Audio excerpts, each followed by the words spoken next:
Hello, everyone, on this first Monday of March.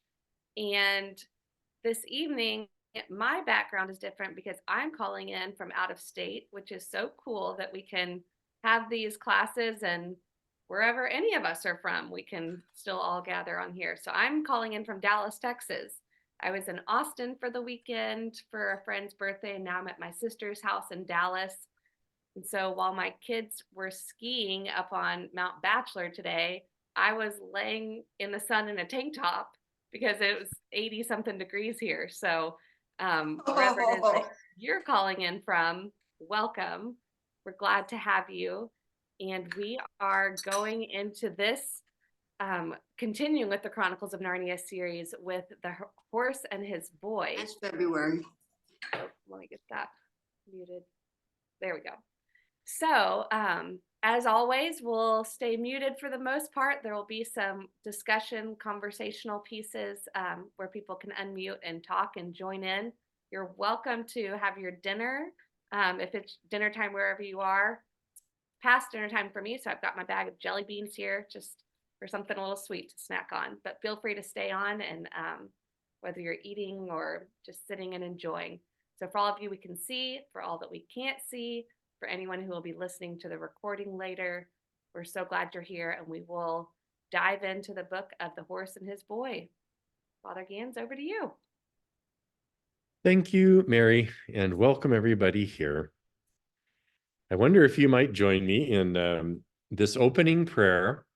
It's a psalm, kind of a two-part psalm, Psalm 42, 43 in the Bible.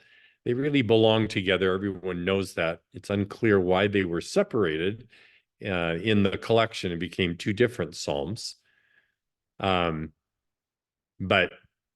I'd like to just have you join me in it. And I'm going to just share the screen here so that you can. There's a lot in this psalm that reminded me of this story we're about to read. Okay, can you see it there? Okay. So I'll read it and let's just use it as our prayer. Judge me, God, defend my cause against a people who have no faithful love. From those who are treacherous and unjust, rescue me. For you are the God of my strength. Why abandon me? Why must I go around in mourning, harassed by the enemy? Send out your light and your truth. They shall be my guide. To lead me to your holy mountain, to the place where you dwell. Then I shall go to the altar of God, to the God of my joy. I will rejoice and praise you on the harp, O God, my God. Why so downcast? Why all these sighs? Hope in God. I will praise him still, my Savior, my God.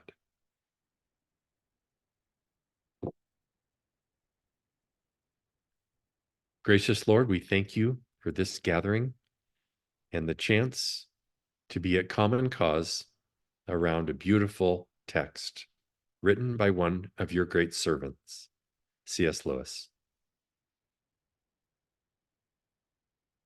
May our faith in you and our openness to each other deepen this evening and help us understand, but most of all, come to each of our hearts so that we can recognize you there.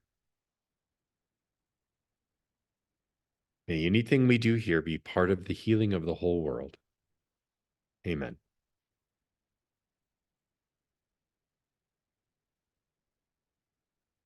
Let's see here. There it is. We come back here.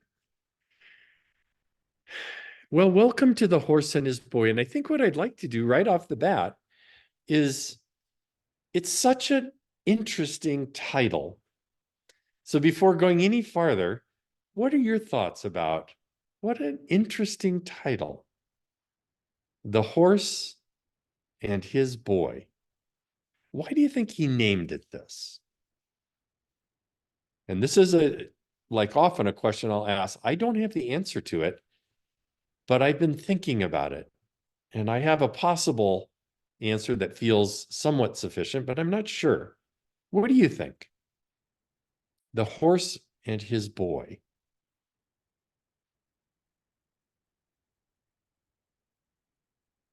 Oh, by the way, and if you haven't been here before, like Foster King, former student of mine in high school, just had a great visit with him this past week, and he's joining us here. He's in the middle of that beef ravioli that he really likes. So what the heck? Anyway,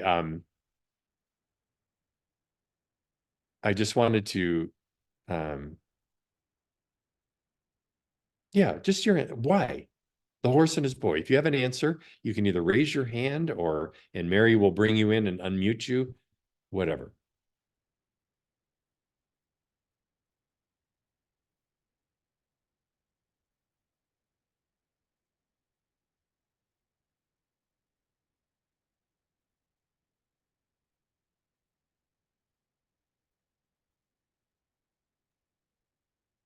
Let's see, Yeah, Diane.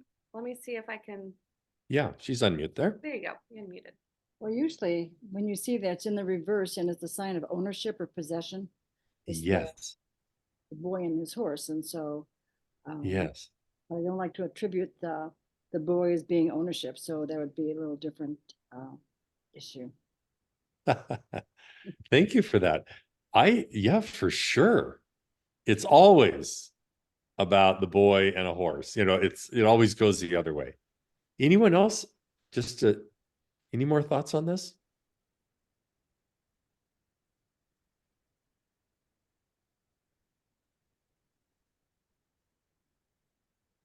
Well, let me just offer a thought that, just a place I might go with it is that Yeah.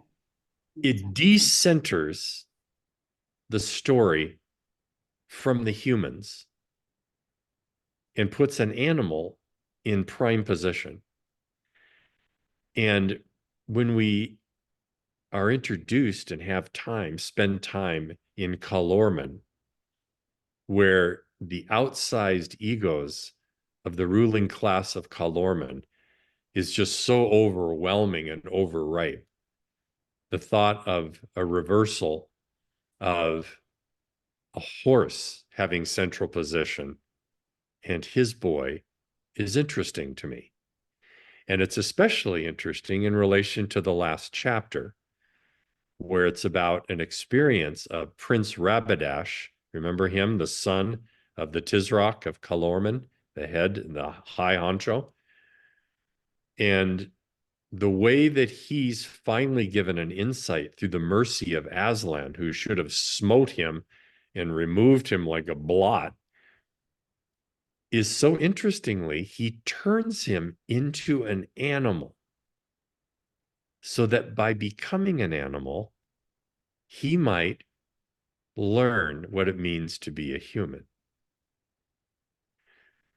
So, for example, I'm going to give you two examples. One, when I was a kid, the very first dog we had, it was my brother Bill's dog, and he had just been so persistent, having to overcome my mom's resistance. We had a cat for forever, an outdoor cat, and mom didn't want a dog. She just assumed it would end up being her responsibility. And she had 6 kids, even though we were perfect in every way that we knew, that she thought it's going to end up, I'm going to have to take care of it.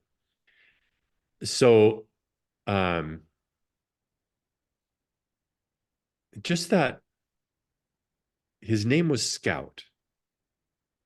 And I have to admit, the way that dog loved us was a constant tutoring to me of what love looks like. I was just very conscious of Scout showing me what that looked like. Every day, the perfect day. Every moment, the perfect moment. And whenever any of our moods changed, like when I or my brother, we'd start roughhousing and start, fighting, more playfully fighting, but physically engaged, Scout would just immediately come right in among our legs and drive between them to make us trip and fall over, to break us apart.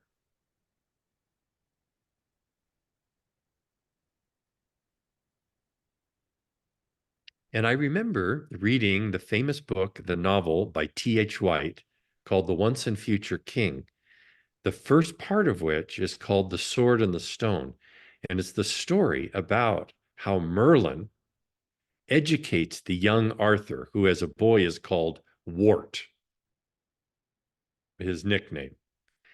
And a key part of his education is by Merlin's magical art is to turn Wart, the future King Arthur, into different animals. He makes him a fish at one point, swimming in the moat of the castle. He makes him an ant at one point. He makes him a bird. As if Merlin knows that in order to govern humans, in order to become a person worthy of governance, maybe you need to spend time inside the life of animals. It's just, there's something here.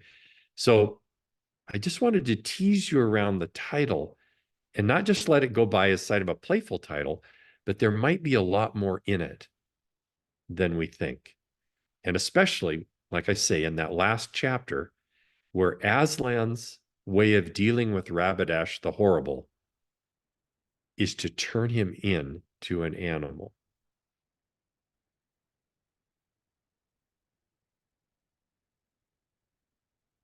Okay. I'd like to say something just to orient us in the story, because as you know, most people, when they read this book, it's usually in third position. So in the collections that you'll find, if you go to a store and get all 7 novels, it tends to be Magician's Nephew is first, The Lion, Witch, and the Wardrobe is next, The Horse and His Boy is next. I believe that's right. And then Prince Caspian, Voyage of the Dawn Treader. I think that's the ordering. Why? Well, it's about chronology.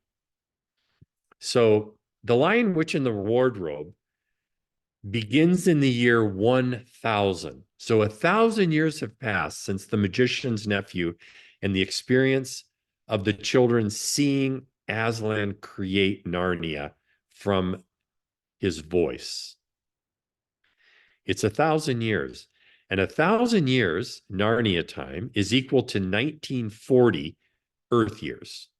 So it's at the beginning of we're into World War II, the continent, and in Britain. So in the year 1940, or the year 1000 in Narnia time, the Pevensey children, the 4 of them, go through a wardrobe in that whole story that's told in The Lion, Witch, and the Wardrobe. 14 years later is when The Horse and His Boy as a story takes place, down in the southern part, not in Narnia, but to the south of Narnia, down in the southern part of that whole landmass in Calormen. The High King Peter has gone to the north to defeat the giants, and as we know from this story, Queen Susan and King Edmund have come down to Calormen for a visit, and that's part of the complexity of this particular story. So that's 14 years after the Pevensey children have become high kings and high queens of Narnia. The following year, 1015, after this story completes itself, is when the 4 Pevensey children are hunting the white stag and end up going back out through the wardrobe into their world again. Okay? So that's how this fits. I have put this story in the 6th position for this reason. This story is mentioned in The Voyage of the Dawn Treader, which is the third of the 7 novels that Lewis finished. He wrote it one of the quickest of all the stories he wrote, The Voyage of the Dawn Treader. And in it, we are introduced to the Calormans for the first time when the Dawn Treader is in the islands where the slave trade is active. And the men of Calorman are there to trade for slaves. And here's what it says in The Voyage Dawn Treader. 2 merchants of Calorman at once approached to where the selling of the slaves was. The Calormen have dark faces and long beards. They wear flowing robes and orange-colored turbans. And this is an interesting description. They are a wise, wealthy, courteous, cruel, and ancient people. So we hear about them in Voyage of the Dawn Treader. Then in the Silver Chair, before the great adventure starts, when the 2 children have been blown into Narnia and are beginning to interact with the royal court before they sneak away after the Parliament of Owls, it says in the midst of the great celebration there at Cair Paravel, quote, "And when all the serious eating and drinking was over, a blind poet came forward and struck up the grand old tale of Prince Cor and Aravis and the horse Bree, which is called The Horse and His Boy, and tells of an adventure that happened in Narnia and Calorman and the lands between, in the golden age when Peter was High King in Cair Paravel. Parentheses. I haven't time to tell it now, though it is well worth hearing. Close parentheses. Okay. So that's in the Silver Chair, which we've just taken. In the last battle, which is the last one we'll take, it's heavily influenced by things coming from Calorman. So it's, to me, that's why I put the novel here. It seems to fit what comes before and what comes after very nicely, because it's in this story that we've just read, The Horse and His Boy. And by the way, if you haven't read it, just listen in and use it as perhaps a prelection, a way of you gaining interest in reading the story, and you'll have a step up on things. Okay, that's just orienting thoughts to this novel. I'd like to ask you a question now. Now, this is kind of a searching one that's going to start pushing us into this story. C.S. Lewis was not only a very good reader, but he was a good rereader.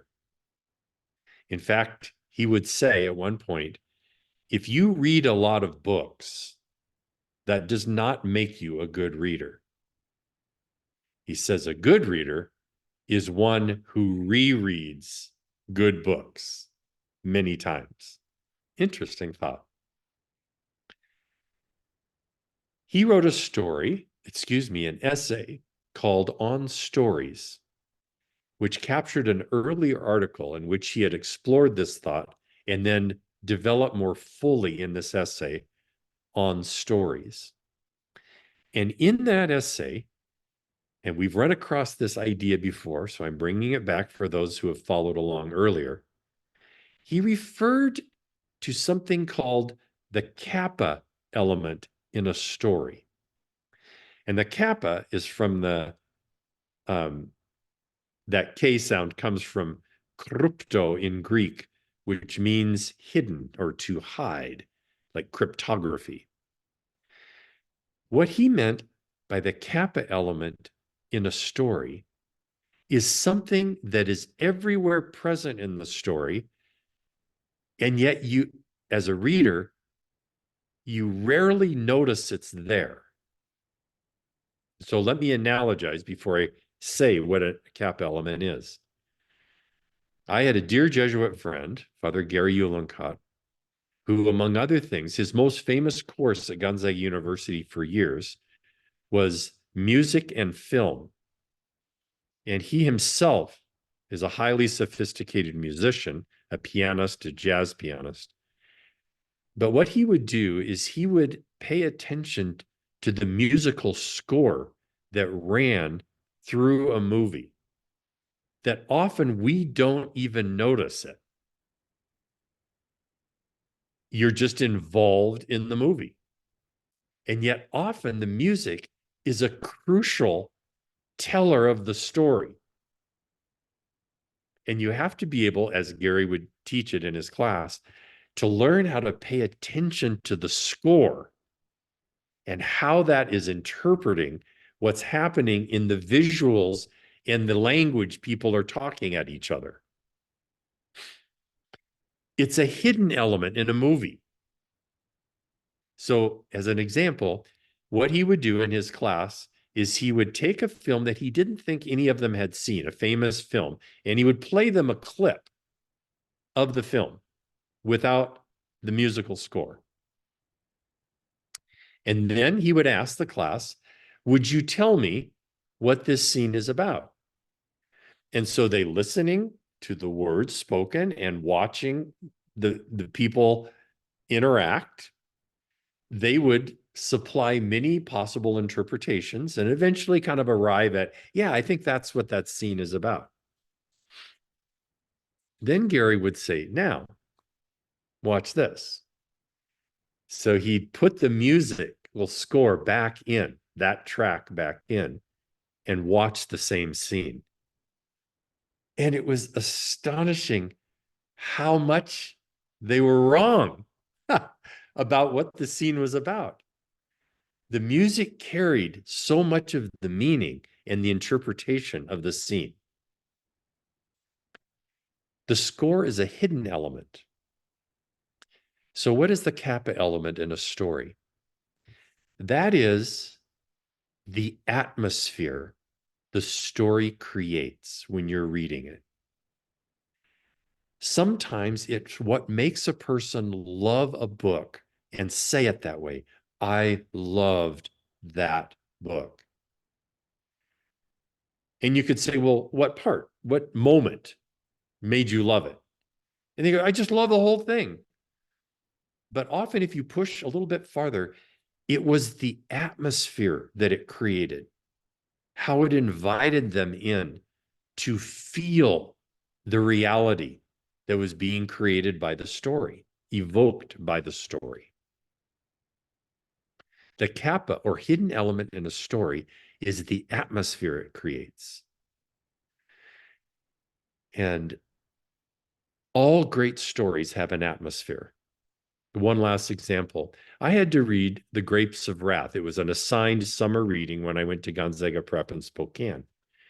I think it was, I had to read it in the summer after my freshman year and have it read by the time I got to the opening of class in my sophomore year.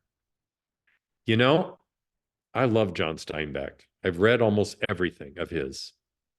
I still can't read that darn book. And the reason is the kappa element. The story opens with the Dust Bowl. And that author is able to evoke it so powerfully that I find it suffocating. I just find it so uncomfortable to be there with the Joad family and the wrecking of so many people's lives by the dust storms in the Central Plains, Oklahoma in particular. That's the kappa element. So here's my question to you. What do you think? How would you characterize the atmosphere of The Horse and His Boy? It's a kind of a tough question because we don't normally think like this.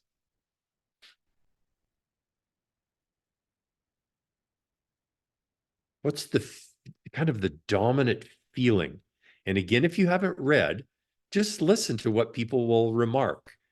And when you have a chance to read this story, you might consider, I think it's kind of like that, or no, I think it's a different thing.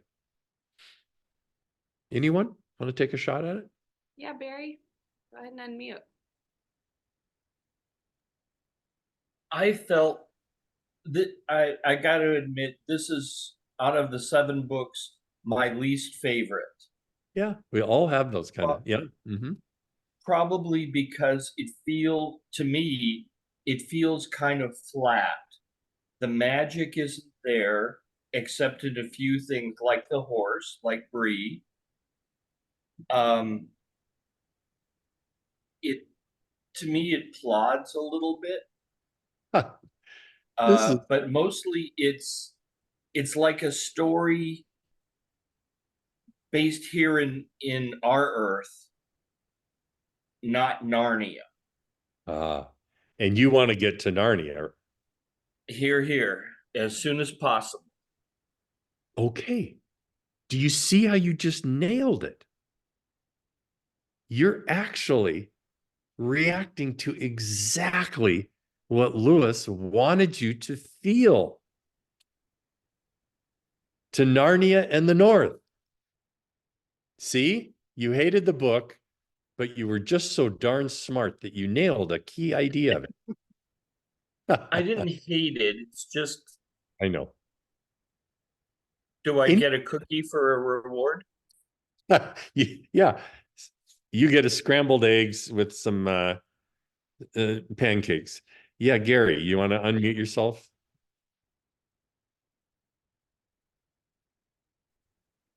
There we go. Thank you.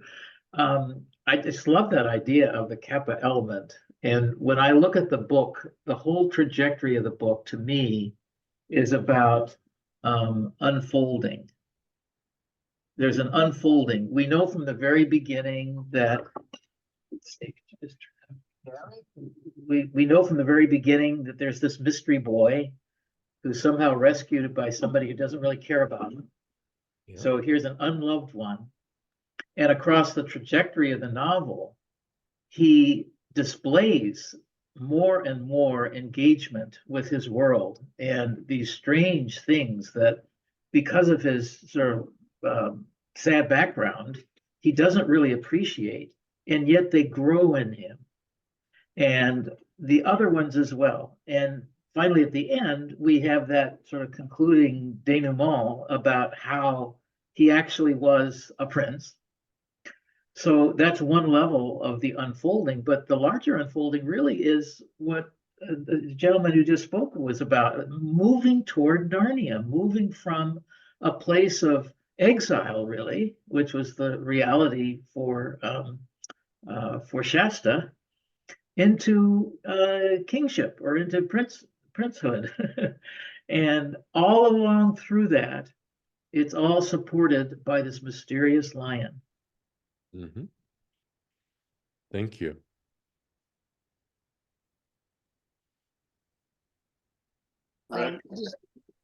Go ahead, Mark. I think you jumped in there. Yeah. The collection of stories to read when I was a kid was the Arabian Nights. Oh yeah. This reminded me so much of a lot of the scenes and the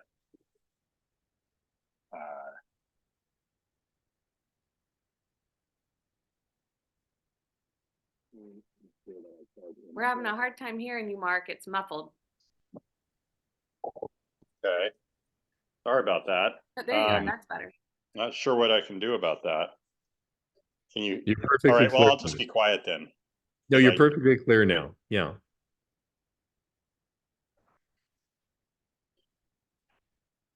Maybe up to Peter.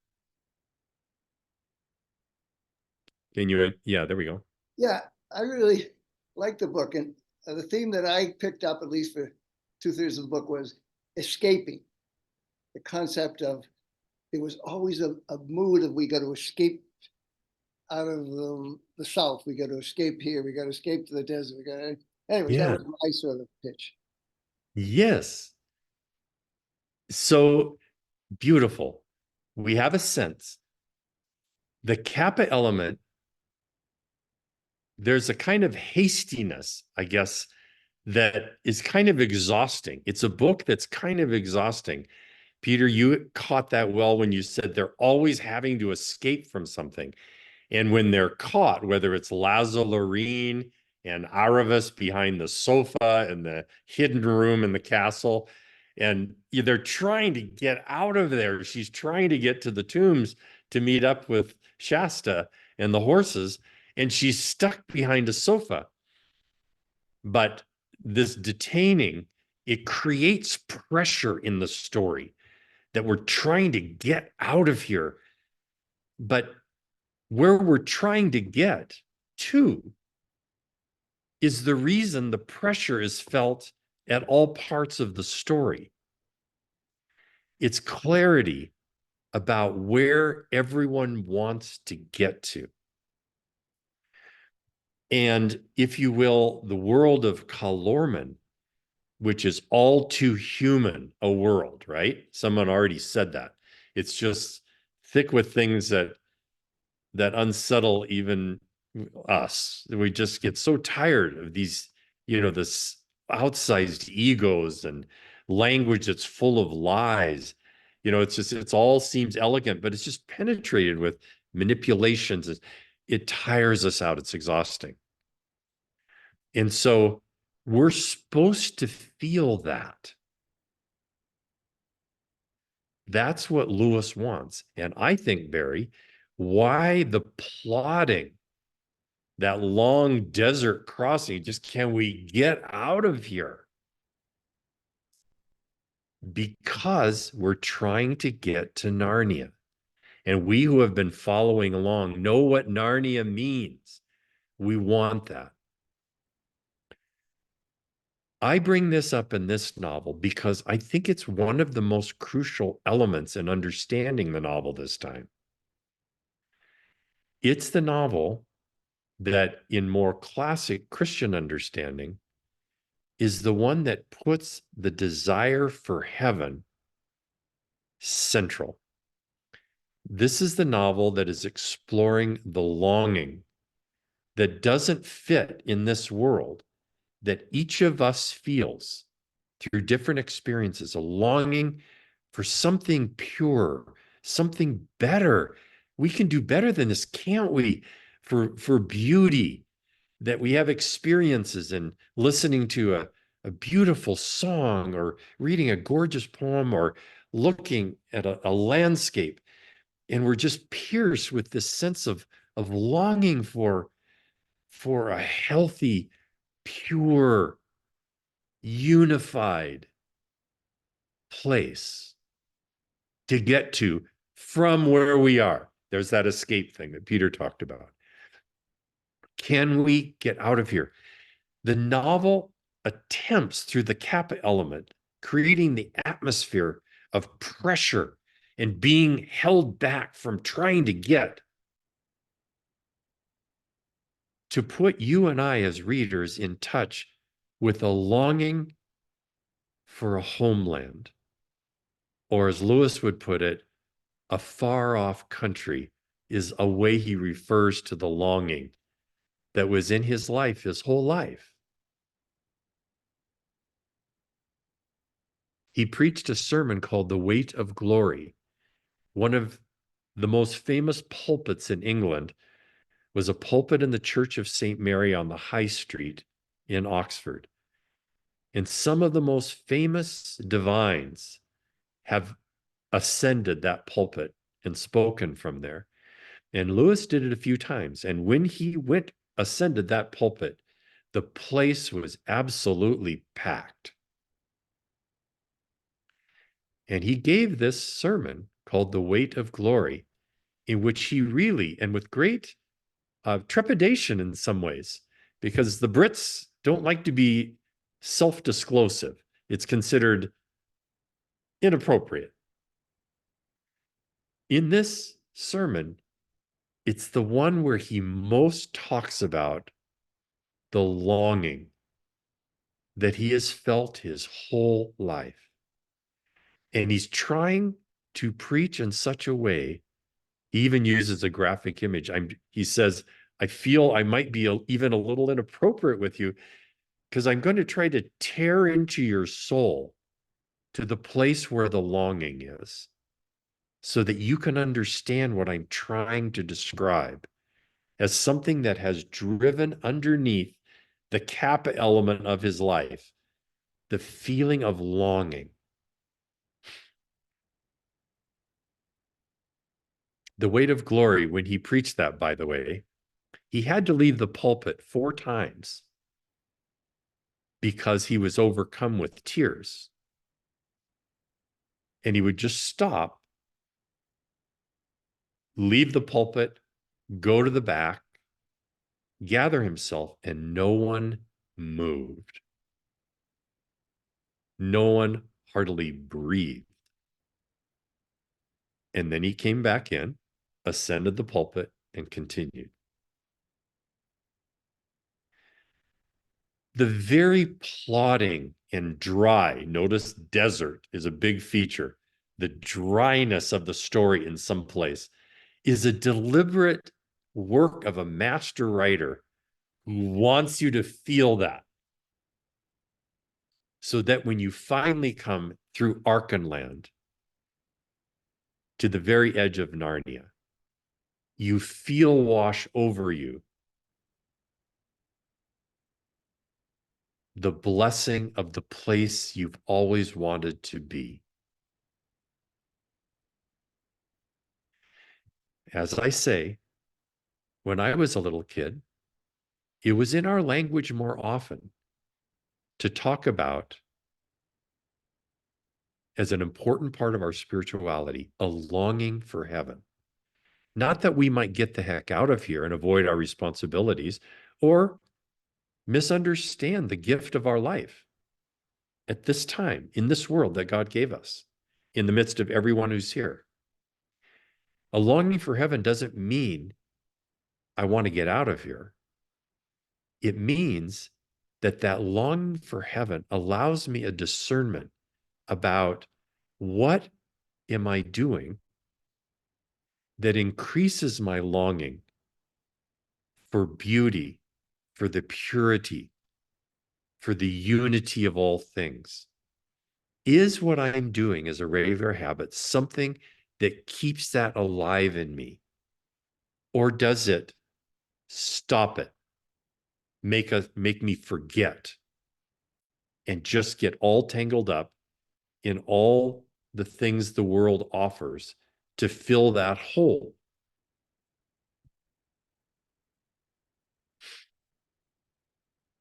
Any comments before I take a next step? That's a big one, this idea of the kappa in the atmosphere. Do you have any thoughts?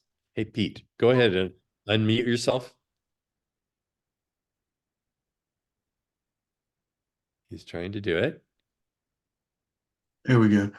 There When we you go. mentioned that immediate, and this might even have been from that sermon, but one of the quotes that I'm sure you're familiar with is, if we find ourselves with a desire that nothing in this world can satisfy, the most probable explanations is that we were made for another world. And Yes. it grabs me. Isn't that, well, let me just, since you brought it up, Pete, let me just read some of the lines from that sermon, because that is the core of this novel. He quote, here he is. In speaking of this desire for our own far off country, which we find in ourselves even now, I feel a certain shyness. I am almost committing an indecency.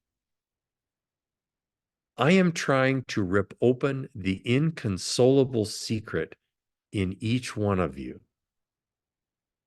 The secret which hurts so much that you take your revenge on it by calling it names like nostalgia and romanticism or adolescence.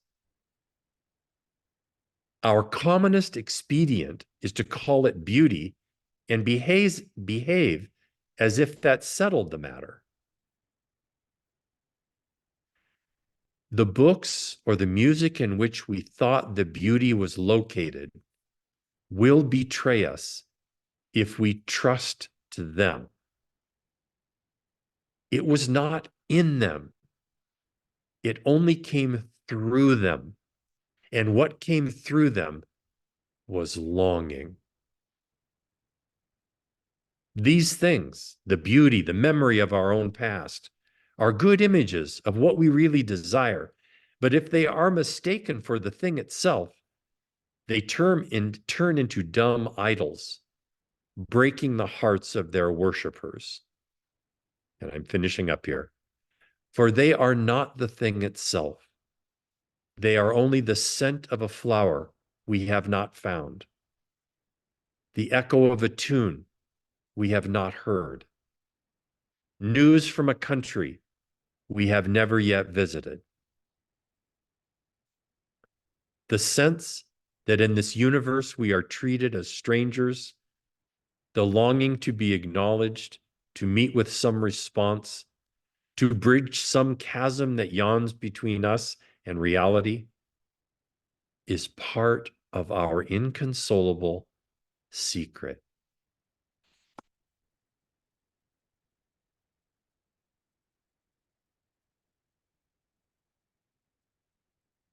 Beautiful. I wish I could have been there to hear him say this.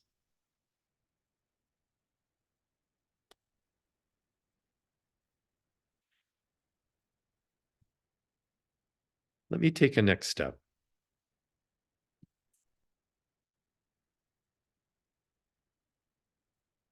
I want to talk to you about 4 words. Briefly, but to create a pattern, because each of these words, which have strong biblical basis to them, are key pieces in the characters and how they interact in this story. The first is humility. Now, when you think of this story and you think of the horse Brie, humility is not a word you'd think of. When you think of Erebus, that remarkable woman heroine, she's one of the strong women in the Chronicles of Narnia, one of the strongest, right there with Jill Pole. And of course, Lucy we think of too. Incredibly strong heroines in the Narnia Chronicles. But you'd never associate humility with her. Have you noticed the crossing and the twinning? So at the center of this story, we know is about 2 twins, Kor and Corin, Shasta, ripped apart. And the world, and through Aslan's work, is going to bring them through the story together with their father. But did you notice how Shasta, like Hwin, the horse of Erebus, are both gentle, a little bit timid, a little bit afraid and unsure? And Erebus and Brie, supremely confident, strong, high breeding, and are very aware of their station. So there's a crossing of animals that Brie will learn humility from Shasta. Erebus will learn courage that she thought she had from Shasta. She ran away from the lion. He turned around and faced him right near the hermit, where the hermit lived. There's twinning and crossing in this story. What exactly is humility?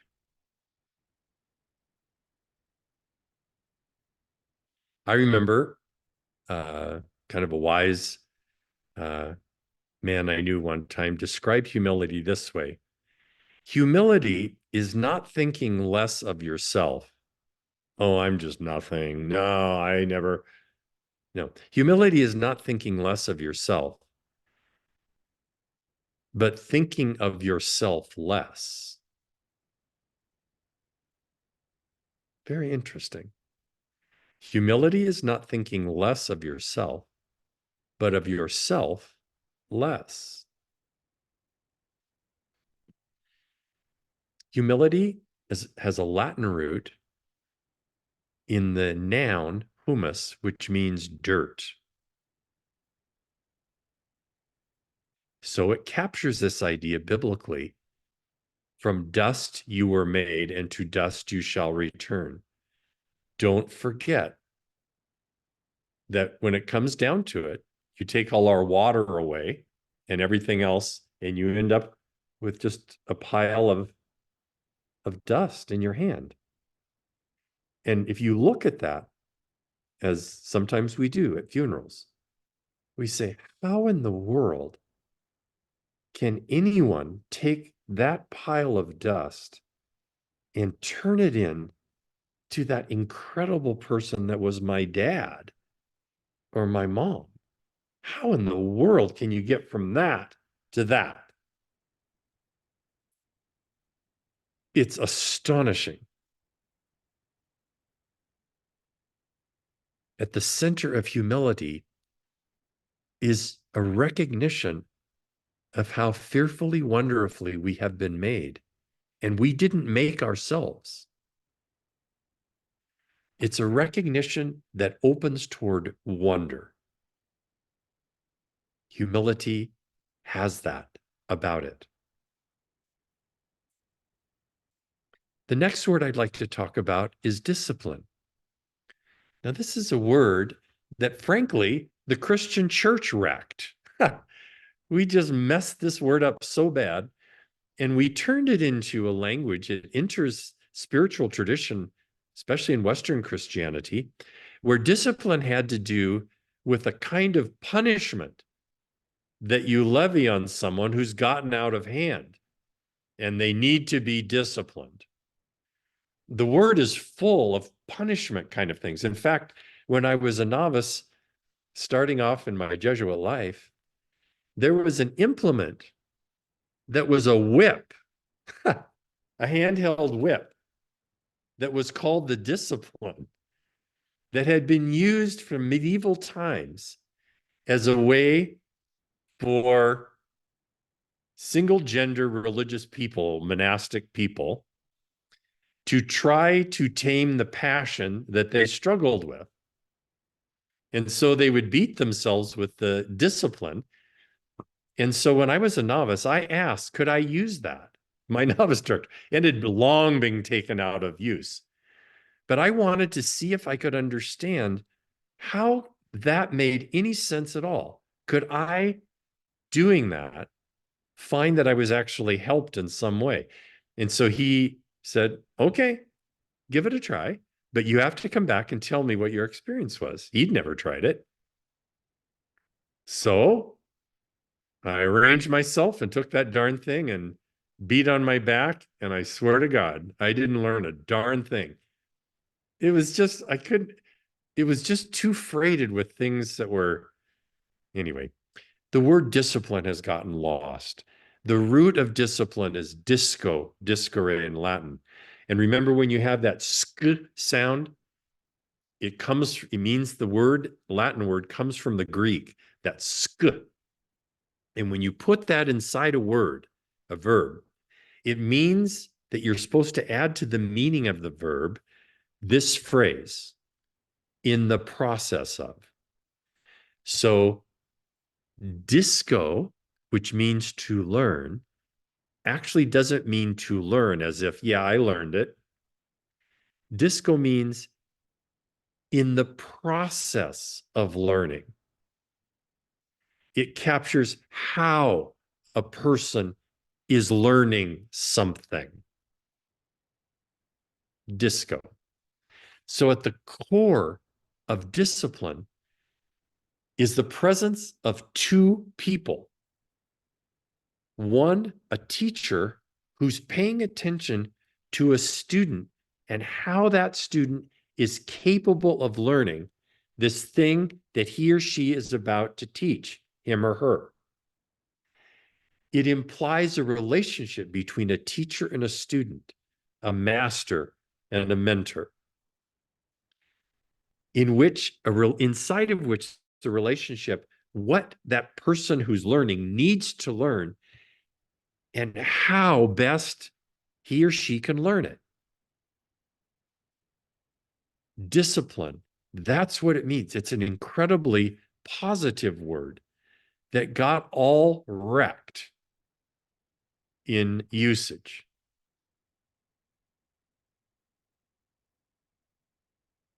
Christian discipline is not retributory or about punishment, let alone sadistic, even though it turned out that way. It got used that way.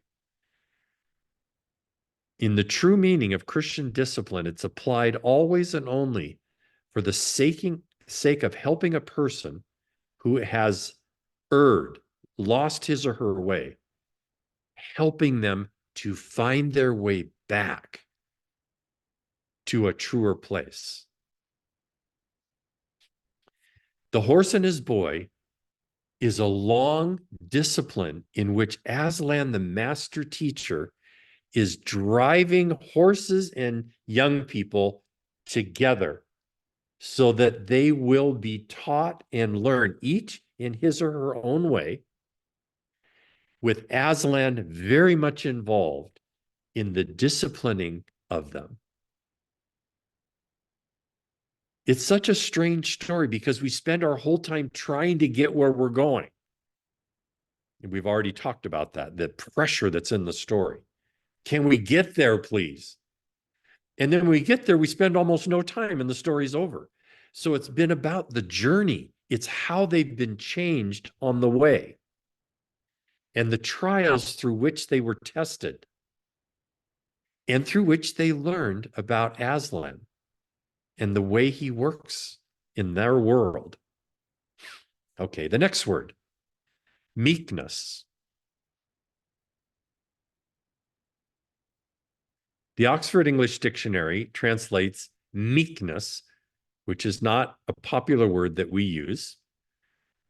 It means not proud or self-willed, piously humble, patient and unresentful under injury or reproach. What's the heart of of meekness? And here I want to take it mainly from the Beatitudes in Matthew's Gospel. Blessed are the meek. The meaning of meek is captured best in this image.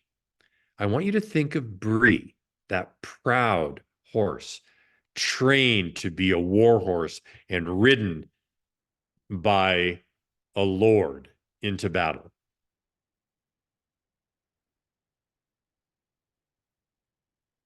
The image is of a wild horse, the man from Sunny River, that famous black horse, an incredibly wild, powerful, fear-inspiring horse that will not be tamed, that is tamed, but not humiliated, not dominated. Tamed so that all of that power and proper pride and awareness of gift and strength is put in right order.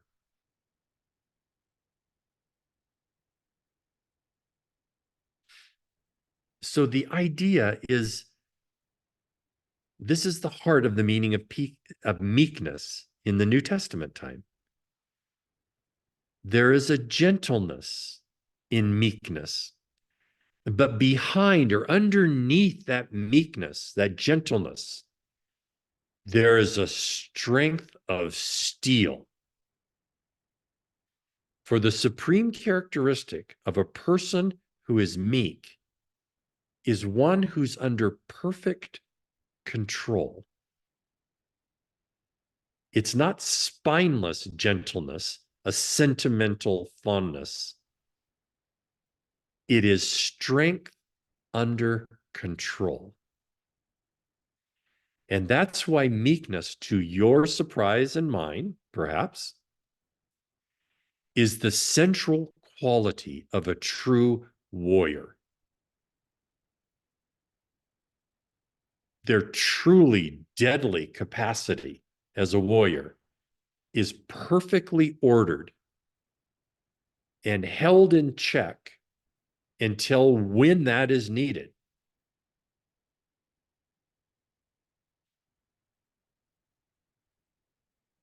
This is an important idea that's running in the story. Prince Kor, who would be called the Thunder Fist, not Shasta, his twin brother, is full of fight, but completely undisciplined. Bree, the warhorse, full of pride, but is not tamed in a way that tames the pride out and brings the strength forward, so that he finds himself a coward to his great humiliation. And one last word, and then I'm going to ask any comments about any of those four words in themselves and as they strike you, but also in relation to the people you meet in the story that you have read or will read. The last word is supercilious.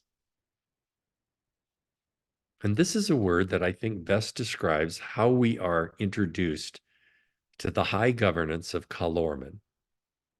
And supercilious is a very interesting thing. It's actually, in Latin, it captures a facial expression. Super means above, and cilious has to do with the hair of the eyebrows. So supercilious means the hair above your eye.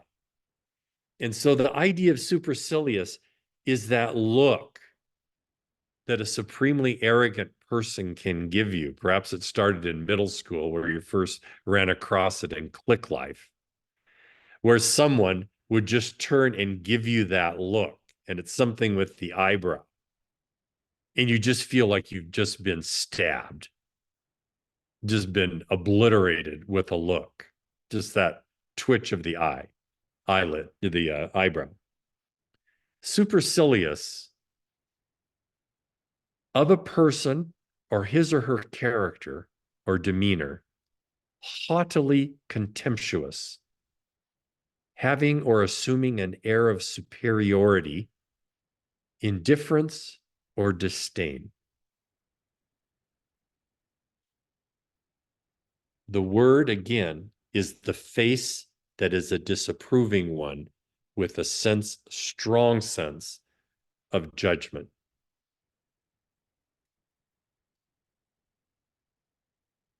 We see this in the character of the Tizrak, of the Grand Vizier, of Rabadash. We see this in Aravis. She has some of that supercilious quality to her. And we see it in Bree, the great warhorse of Calormen. When you think supercilious, do you see how utterly different this is from Aslan, who is by far the greatest, most powerful presence in all of that world? Had every, quote, good reason to feel superior, to feel arrogant or dismissive of people so much less. There is nothing of the supercilious in Aslan's character. How different from our experience of Calormen, or whatever our version of the world we live in right now. People who imagine themselves powerful.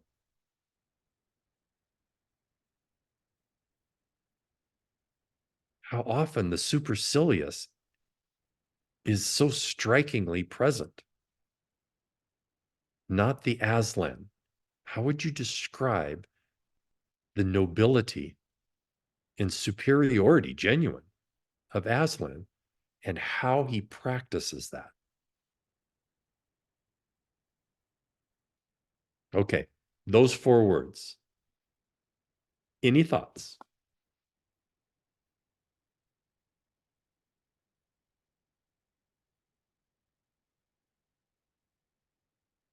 Or let's put it this way. It's right at 7:02, and this is usually when we take a pause. Why don't we pause? The next part to finish out this evening is I want to ask you, what was your favorite part of the story? And allow us to go with you there. Okay. Mary, back to you. That sounds great. So it's 9:02 my time. It's 7:02 Pacific time, but 7:03. We'll come back at, how about 7:08? So give ourselves about 5 minutes to get up, stretch your legs, use the bathroom, or stay and chat, and then we'll finish up. I'll call everyone back when it's time. Or like I said, just stay on. Thank you, Mary. I did check to see if your shirt had some barbecue sauce on it, but I think you cleaned that off. No, queso. I'm more Tex-Mex than barbecue. You're a queso girl. Okay. Tex-Mex. 3 out of the 4 meals I've had, or dinners I've had here. I love it. And is queso kind of the magical ingredient at the heart of Tex-Mex? It's like a dipping, like melty cheese salsa dip for chips. I mean, in Spanish, it just means cheese, but in Okay. Tex-Mex, it means like a cheesy dip. Okay. Well. So good. Have you ever made queso at your house?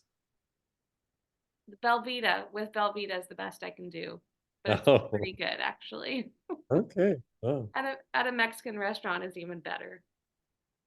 Well, maybe on the last night school when we gather at the church, you can make some queso and we can all, you can tell So us good. tales of Tex-Mex. Yeah. Yes. I wonder why, I'm sorry that Mark, his sound didn't work. I don't know what happened there. Well, it's Yeah. lovely, and then I was using my whatever your AirPods. earphones, Oh, oh, yeah. and Yeah, sometimes they the were. phones cut out. I'm sorry to have trouble with them. I'm almost wondering if I have to replace them because I've had a number of situations where people have complained about static and other kinds of things. Yes. Apple must have they must force the end of them. So you I have to go know. buy new ones or something. Yes. But, yeah, we know how that works. Yes. Did Leslie get safely to her destination? she did. She Okay, did. good. Yep. No, none of the doors blew off or the wings fell good. off or anything like that. So that was good. Better to fly with the doors. And her sister managed to get there too. Uh-huh. Yep. Okay. That's just good. They're enjoying far better weather than we are enjoying here. Yeah. Put it that way. Well, I'm loving my version of the weather. The woods are lovely, dark and deep, and I have miles. Yes, you're in the midst of snow, which is lovely. It's supposed to snow there a lot tonight, I think. Oh, I haven't looked yet, but it was. I know I'll be shoveling in the morning again, but I enjoy that. Yeah. That's great. Yeah. So Kelsey, a penny for your thought. Oh, well, I had a hard time with this book just because I think I've always had these read to me, as a child, and then when we went through them before, Libby read them all to us. And so to my knowledge, I think this is the first time I actually just read it on my own. And I had a hard time getting into it just because of the voice of, it was very much him telling the story. I mean, and kept interrupting that flow of me actually feeling like one of the characters. So, and I don't know if that's just this book or that, I don't know. So I had a hard time with that. And also when the horse was saying how to ride and it was by grabbing your knees as a horse, like that is not, no, So that's not what you do. That's actually no. You don't ground there. You don't touch with your knees. That's so just between those two things, I just was like, oh, Well, I guess C.S. Lewis never met a cowgirl, I guess. There you yeah, go. yeah, wasn't a writer. Awesome. Yeah, Yeah. that's interesting, Kelsey, because I've been reading them out loud to Cora, and they are such read aloud books. Yeah. But I find that, I mean, I read stories to Cora and my girls every night, but when we read Narnia, it's exhausting to me by the time I finish our part that we've read, because it's so, like, it takes so much out of you in there's there's so much that C.S. Lewis is trying to articulate through the characters and his descriptions and their dialogue, that it's such a good read aloud book, but you have to read it like with real energy. Yeah. Yeah. So I bet reading it just in your head to yourself, Yeah. you Well, feel very and different. and reading it just in my, it was like I read it in like a half a day. I mean, it's not a long book at all. It's just, it just felt so much like when you were talking about discipline, I'm like, well, that's what this was. It was like a teacher trying to teach. It felt like a Sunday school lesson of, and I haven't felt that way about the other ones. So I don't know. It was an interesting, yeah, I don't know. So I didn't enjoy it as much as like The Lion, the Witch, and the Wardrobe, and the Prince Caspian, and those. So all I'd say, Kelsey, is that idea of the kappa element. There was an atmosphere that came through, and all I just say, it's worth considering whether that very thing that you felt was exactly what he was trying to cause you to feel, so that you could go to another place. I liked it better there. I liked it when it was like this. That very thing. I think this story is the genius of him, is he's compelling us. I don't want to be in Calormen. Can we get out of here? I don't like being with these people. Can I go away from here? Everything seems ponderous. And Barry picked up that very clearly too, and Peter in their remarks about escaped, that. So just Which I consider guess that. can only happen in a series of Yeah. so many books, to have a book that's trying to articulate something else in the greater series. Yeah. Okay, well, we feel like we've already been kind of continuing on, but let's get back in all together and continue on with the last bit. Well, why don't I just go directly there? Mhm. There is a particular scene in this, the famous one where Aslan comes walking alongside Shasta in the foggy mountains. There's just no question it's one of the greatest pieces of all of the Narnia stories. So what I want to ask you, when you read this story this time, or if you haven't, again, just listen into what people say so that when you read it, you can decide for yourself. What is your favorite part of the story?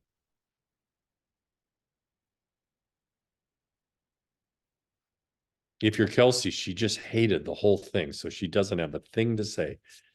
Anyway, in the story, what was a favorite moment for you, or experience of a character, or whatever? Yeah, Pat. I can't hear you, Pat. You got to unmute there. She's working on it. Because I unmuted. There you go. I just finished Grapes of Wrath before I reread this book. And it's about my third time reading this book. So I like the book better because in the Grapes of Wrath, having read it like you did, 9th or 10th grade, and really hated it. But I read it because I had to and I needed the grade. But I remember what was amazing to me. I remember the last scene is a part of Grapes of Wrath. I remember it was a very last couple pages. And I thought it was more in the middle of the book. So I was surprised at that. what I liked with this book, although they spent a lot of time getting there, and although we spent very little time once they were there, at least they got there. And I did like having a horse. I like having, I think we underplay animals a lot. I think we dummy them down. So I sort of I like the role of Aslan in this book. I liked when he came in and out a lot. And I like the seeking, and I like that at least we got there. And the Grapes of Wrath, you never get there. You have people dying around you in the bookends, you know, so you don't know what happens, you know. It's like, okay, well, great. We're here. I felt like, yeah, we trudged along a long time, but we got someplace. And I felt like the characters developed as we went. And I liked that a lot. Even though they were going through hard times, they were using the hard times to find themselves better. So I like that. I like that. I felt like the characters were growing. And I liked the fact that, and I'll never say his name right, we'll just say R.A.P., Raps, whatever. And I do it all by listening. I always like to listen to books, so I do Audible. And I can look at Kindle too. I always have both. But I like that he was returned to an animal. I thought that's so much more formation than punishment. Yes. Okay, you didn't get it here. Let's try you over here to bring you back around. And you didn't give up on the person. No, we didn't. I thought that was, I appreciated that part a great deal too. I just felt like, oh, what hope that gives you, you know, for the lost and woven about, you know, along among us that they're not just gonna get thrown out, you know, you come through it again, you know. I really like that part. Yeah, me too. Thank you, Pat. Anyone want to interact with Pat or your own thing? Yeah, there we go. Katie of Orange County. So, like Barry, this has never been my favorite book. It just seemed like it didn't belong with the rest of them. But thinking of my favorite character, I think I liked the king and the way he was so generous to Aravis, as you know, and took her in because he could. You think a lot of times of the king being remote and not aware of the individuals around him, but this king was very aware of the individuals around him. And also going back to your other question about the words, to me, discipline reminded me of one of my favorite pediatricians that is well known, T. Barry Brazelton. He, I think he's wonderful. I actually got to hear him speak once at American Library Association conference, but he talked about discipline, and his thought on discipline was limits, that children needed limits and consistency. And if they didn't know what to do, they were out of control if they didn't. And to him, that was discipline, was putting limits on them so that they knew where they were and what they were supposed to do, and how that was his definition of discipline. So almost like as Aslan, as he's driving them from behind, it feels like they're all these lions. He's keeping them on track instead of letting them wander. He brings them back and keeps them heading to the north where they need to go, but also bringing them together so that they can meet and learn from each other. Yeah. Thank you, Katie.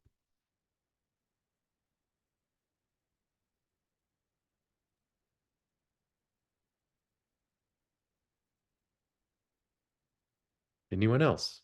A favorite? Yeah, This is- Diane. This is more of a reflection rather than a favorite part. Just going through the words you had. And I think the discipline and meek thing, the word I thought that came to mind was you could go to be taught these how to live through these feelings and not be broken.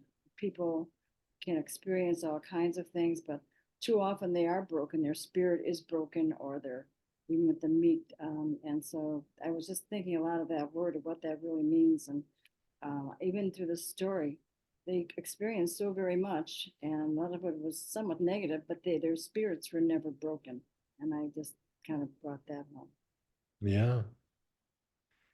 I love that you use that. There is it's just a distinction that has meant a lot to me more recently, and maybe it captures the difference between a breakdown. So this has to do with experiences that break people down. A breakdown is often a breakthrough. Something has to break down for that to get through. And I think you're driving at that a little bit now when you said they're not broken as in left in pieces, but the experience has taught them and found in the breakdown the breakthrough. I thought an example of meekness in this story is that remarkable character of the hermit.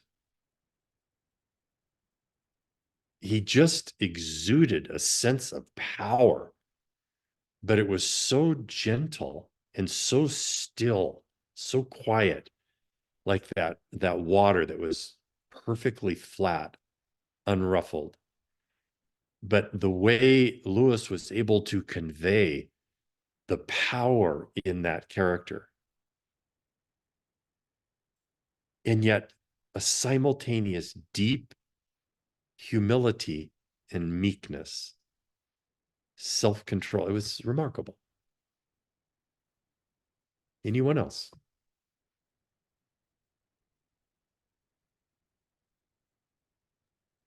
Yeah, Kelsey. So I didn't hate the whole book. It just was difficult, but I know you did. No, I know. But the part that, if I just kind of just think about the book as a whole, the part where I felt like some relief from all of everything was that scene that you were talking about where Aslan is like walking beside him in the dark and he can feel the breath, and there was kind of that sense of he was in control, and so you could just let go, and I liked that. I liked that brief moment of, that you can have where it's just like, it's for you to do, not me. So I really liked that part. Yeah. Oh, I believe that scene in the mountains with Shasta having lost the way, and suddenly this enormous presence, and the way Lewis describes how he first notices there's something there. And then his question, so tremulously offered to the fog, "Who are you?" And the answer, "The one who has waited long for you to ask." That beautiful scene to me is a piece of Lewis's own story coming right into that story. He who had fought against God when his mom died, and it so broke him, and he really felt that he had prayed so hard in his child prayer for mom at 10 years old, and she died anyway, and something broke down, not broke through. And he became an atheist and quite fierce about it. But he was always an exceedingly honest thinker and scholar. And eventually the breakdown would be a breakthrough. And I believe in this scene in the mountain Shasta and Lewis comes very close to being the same person. And the courtesy and gentleness of this enormously powerful being was simply, as you said, Kelsey, present. Not saying neener, neener, neener, or showing his power and scaring the poor. Who are you? The one who has waited long for you to ask. And then that beautiful expression of the Trinitarian when he does that 3-part. Gosh, that was so beautiful. Thank you, Kelsey, for bringing that.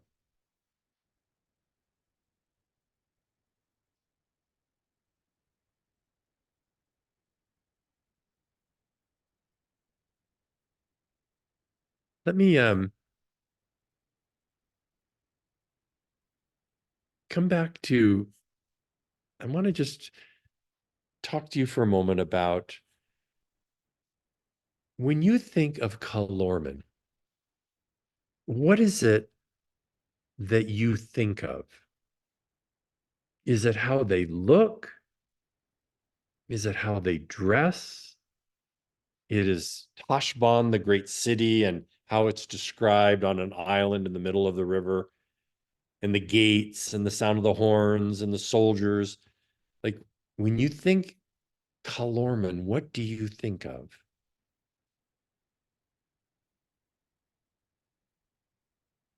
It's a consequential question. It's one in this afflicted city that we live in here in Portland that it took me a long time to realize that when people talked about Portland and what it was and what it needed or what was wrong or what was right, it suddenly occurred to me that everyone had a different definition of what Portland was.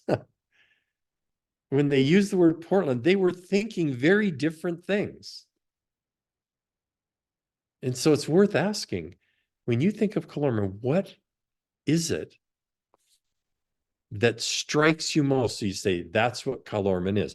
Well, for me, it's the language and how they use it. And remember, we're not hearing the language of the common Calormans, of the streets and the workers and the soldiers. We don't really hear any of them.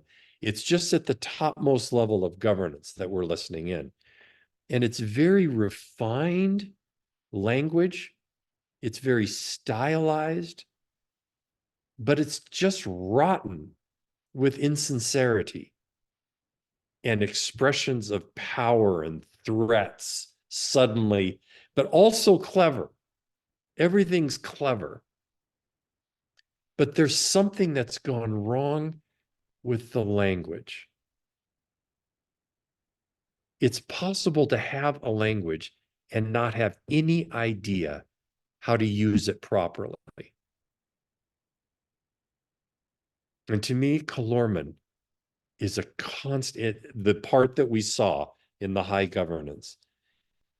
It's a profound misuse of their language that obviously has a capacity for beauty and rhythm.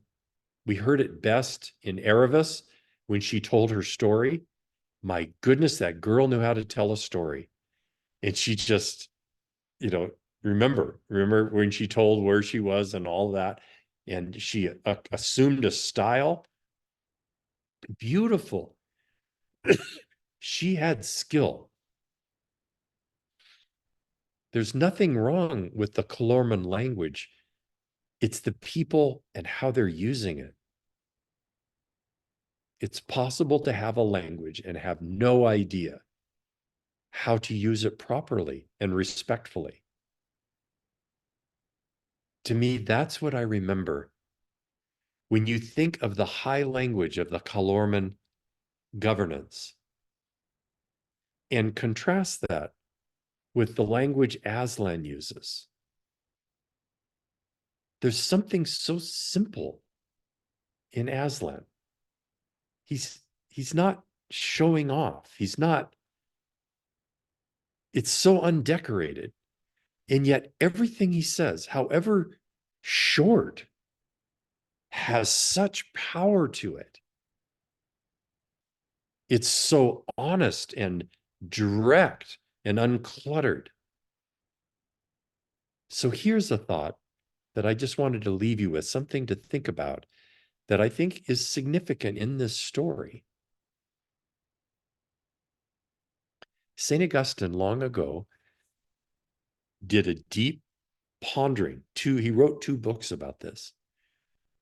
What would it be like for a person who is truly converted to Christ, the genuine article, someone sincerely in knowledge and deepening relationship with Christ?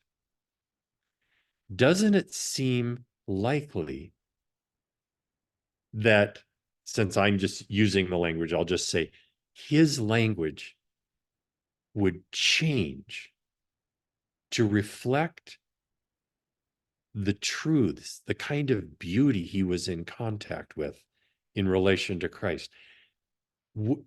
Is it possible that there would be a distinctive Christian language, a way of using any language in a way that any language from the true heart of a true Christian, truly in touch with God as a central part of his or her life, that it would transform all language into that the language itself would reflect the beauty and depth of the relationship that person has, the way they use the language. Just a thought.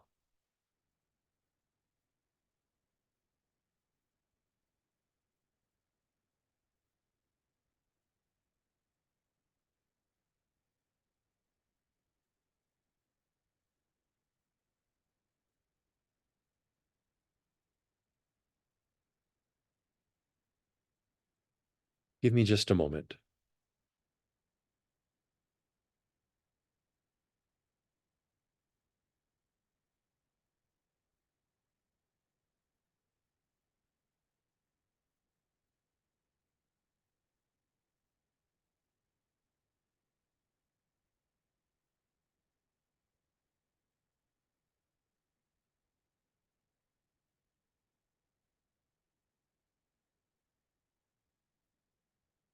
Loving God, thank you in our journey, full of adventures, misdirections, mistakes. Thank you for never, even among the worst of us, like Rabidash, moving into a punishing mode. Always the teacher, always looking for ways to help us find the way back to you.